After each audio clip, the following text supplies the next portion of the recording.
성도님들 안녕하십니까?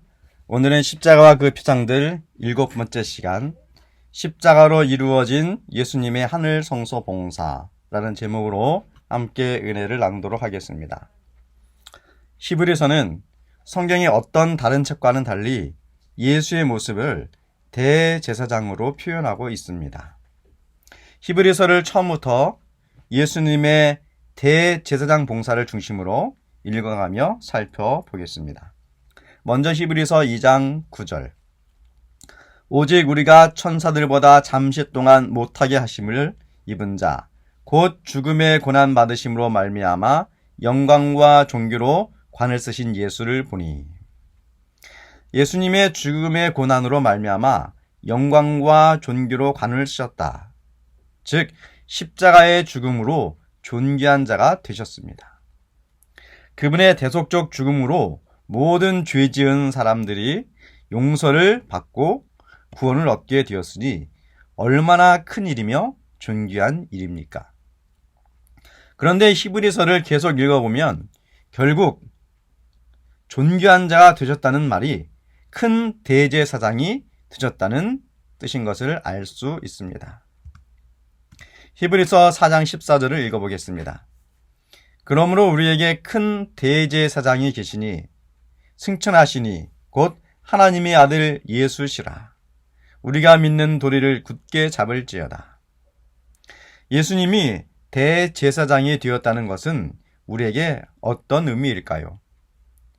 우리가 죄의 형벌을 받는 죄인 신분에서 하나님의 은혜를 받는 자로 신분이 변화되었다는 것을 뜻합니다.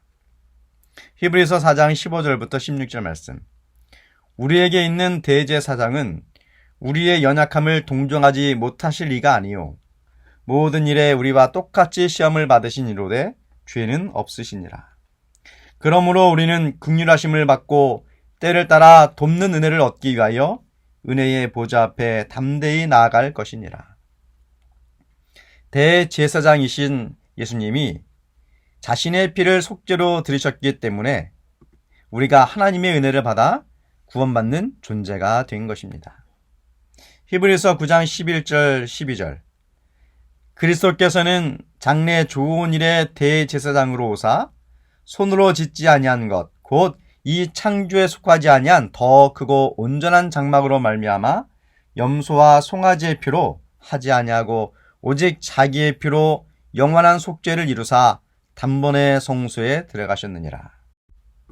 십자가 이후에 예수께서는 존귀한 자로 하늘 성소의 참 대제사장이 되셨으며 그분은 지상 성소가 희미하게 반영하는 참 성전인 하늘 성전에서 봉사하십니다. 자신을 갈바리에서 드리신 그분의 희생은 모든 동물의 희생이 결코 할 수 없는 것들을 한 번에 이루었습니다. 그것은 모든 인류의 죄의 정결을 단번에 이루었다는 것입니다. 하지만 죄는 지극히 심각한 문제입니다. 그리스도인들이 예수 안에서 죄의 용서를 받았다는 절대적 확신을 가지고 있다고 해서 그것이 죄가 가볍게 다루어질 수는 없는 것입니다. 죄는 흠없는 하나님의 아들의 죽음으로써 값을 치르게 했습니다. 그 값이 엄청나기 때문에 아무리 많은 방식의 의식들과 희생 제물들이라 할지라도 죄의 용서를 가져올 수 없었습니다. 이러한 피의 희생 제물들은 예수께서 그의 죽으심으로 이루시게 될 것의 표상들과 그림자들에 지나지 않았습니다. 예수님의 피 흘림은 우리를 죄의 삶에서 생명의 삶으로 구원하셨습니다. 이것은 결과적으로 죄의 결과인 사망에서 생명으로의 구원을 이루게 됩니다. 이것을 다음 성경절에서 이렇게 설명합니다. 먼저 십자가의 피는 죄인을 죄의 삶에서 생명의 삶으로 구원합니다. 히브리서 9장 14절. 하물며 영원하신 성령으로 말미암아 흠없는 자기를 하나님께 드린 그리스도의 피가 어찌 너희 양심을 죽은 행실에서 깨끗하게 하고 살아계신 하나님을 섬기게 하지 못하겠느냐. 예수님의 하늘 성소의 봉사에서 그리스도의 피로 하늘 성소가 정결하게 됩니다. 마찬가지로 그리스도의 피는 우리 양심을 깨끗게 하시며 죄를 섬기던 삶에서 구원받아 하나님을 섬길 수 있는 자로 살게 하십니다. 양심을 깨끗게 하는 십자가의 능력이 우리 모든 성도들의 양심에서 일어나기를 바랍니다. 다음으로 십자가의 피는 죄인을 사망에서 생명으로 구원합니다. 히브리서 9장 15절 이로 말미암아 그는 새 언약의 보증자시니 이는 첫 언약 때에 범한 죄에서 속량하시려고 죽으사 부르심을 입은 자로 하여금 영원한 기업의 약속을 얻게 하려 하심이라. 예수님의 십자가에서 흘리신 피는 1차적으로 죄인을 죄의 삶에서 의의 선한 삶으로 구원하시며 궁극적으로 죄의 결과인 사망에서 영원한 생명으로 구원을 받게 합니다. 예수님은 자신의 피로 지금 하늘 성소에서 죄인이 의의 선한 삶을 살게 하기 위해서 중보하시고 죄인의 영원한 생명을 위해 중보하십니다. 그러나 아쉽게도 많은 죄인 중에 한 편은 구원을 받을 것이요 또 한편은 사망을 당할 것입니다. 모든 죄인들은 심판을 앞두고 있는 것입니다. 히브리서 9장 27절 한 번 죽는 것은 사람에게 정해진 것이요 그 후에는 심판이 있으리니. 그러나 심판이 있을지라도 그리스도인들은 십자가의 구원을 믿는 사람들이요 그 구원에 들어온 의의 선한 삶을 사는 사람들입니다. 그리고 그들은 영원한 생명을 얻을 것입니다.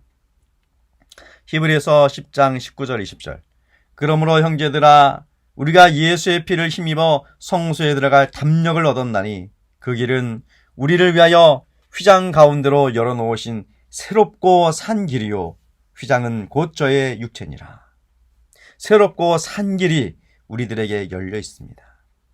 우리 모두 예수님이 대제사장이 되어 열어놓으신 새롭고 산 길로 나아갑시다.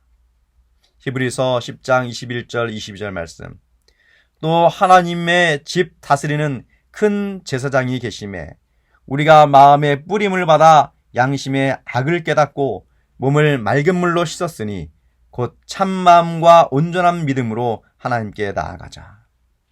그 새롭고 산 길은 마음의 뿌림을 받아야 갈 수 있는 길입니다. 그 뿌림은 예수의 피 뿌림을 믿고 의지하는 길입니다. 양심의 악을 깨닫고 몸을 맑은 물로 씻었으니 참마음과 온전한 믿음으로 하나님께 나아가자. 양심의 악을 깨닫고 몸을 맑은 물로 씻고 참마음과 온전한 믿음으로 하나님께 나아가는 길이 어떻게 사는 길인지 다음 성경절이 실천적인 삶을 이렇게 적고 있습니다.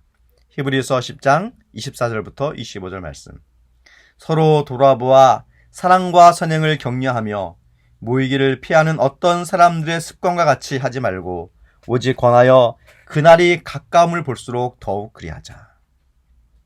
사랑과 선행을 격려하는 길이 하나님께 나아가는 새롭고 산 길입니다.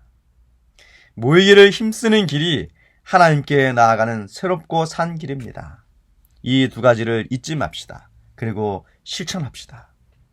히브리서 10장 37절 잠깐 후면 오시리가 오시리니 지체하지 아니하시리라. 이제 예수님의 하늘 성소 봉사가 마치면 재림하실 것입니다. 그러면 이 세상 모든 것이 심판받고 새롭고 산 길을 간 자와 그대로 악한 길을 간 자가 나누어질 것입니다. 십자가에서 예수의 피 흘림을 생각하며 구속해 주신 은혜에 감사하며 죄의 삶에서 벗어나 생명의 삶을 살아갑시다. 사랑과 선행을 격려하며 모이기를 힘씁시다. 여러분 모두가 예수님 재림하실 때에 영원한 생명을 얻기를 바랍니다.